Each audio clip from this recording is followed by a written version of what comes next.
Now, an alternative method here is if you've got a large sheet and you've only got a small part you want to cut out, we can actually reposition the laser to that point only.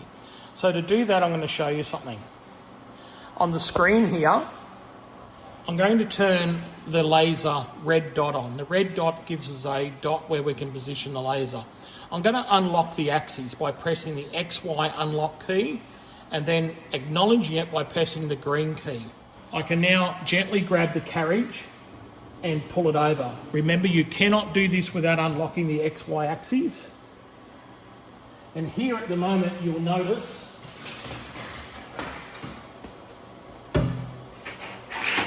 for this example, I'll swap the plastic over to a white so you can see that red dot in the video.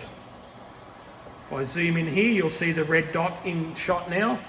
We'll move this back and we'll move this over to about here. So I want to set that up as my new home position. Make sure that's straight in the X and Y axes. What I can do now is simply press the home button here. So that's going to reposition home, that sets it, okay? Turn the red dot off. And now we've got to change a couple of settings in the computer. For the purpose of this exercise, this is a little bit more of an advanced setting. Otherwise, stick with the first method that I taught you. Our plastic is going to be 300 millimeters long, so in the X, and the Y it's going to be 200 millimeters high, right, in the Y. So we'll have to change the settings in our Corel Draw and in our preferences. So let's head over to the computer.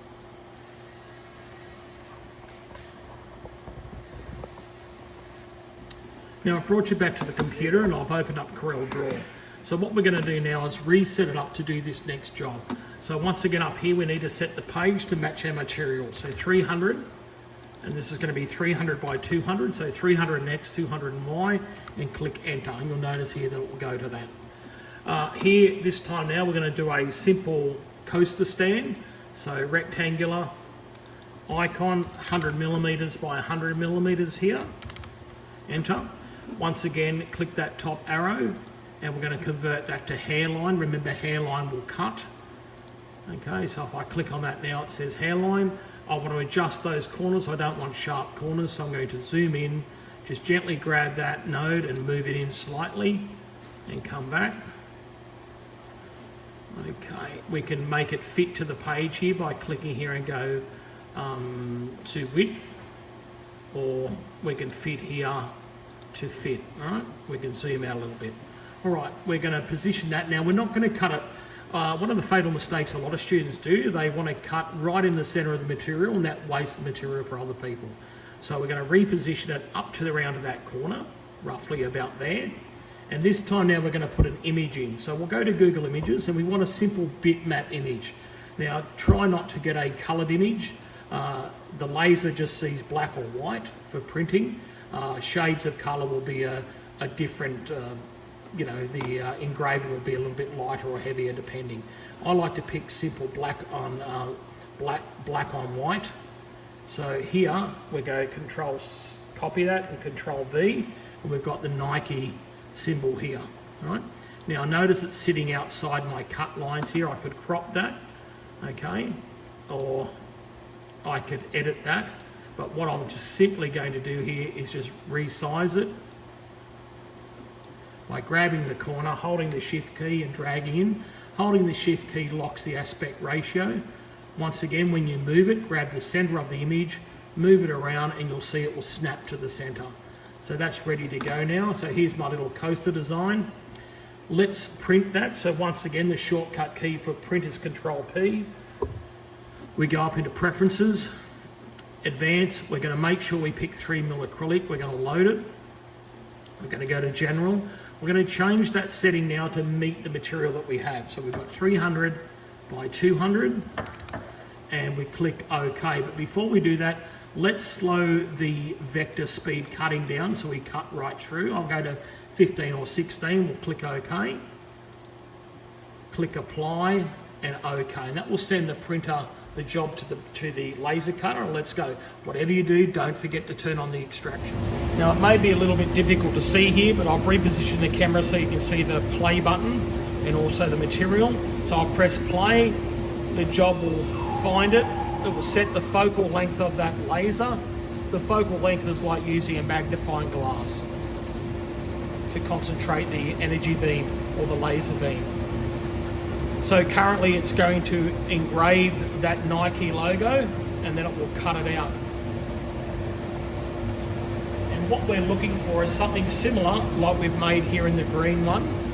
So a simple coaster to put our coffee cup on. Now because I'm engraving on white, the image won't be as clear to see. When you do your engraving, it also looks a lot better when you're using some sort of clear or translucent plastic. A solid colour like white is not the best choice, but it was a piece of scrap that I had to do this demonstration. It's just finishing off the bottom of the tick now, of the Nike tick, and we'll go around and cut that out in a second. And away it goes. So we're vector cutting now.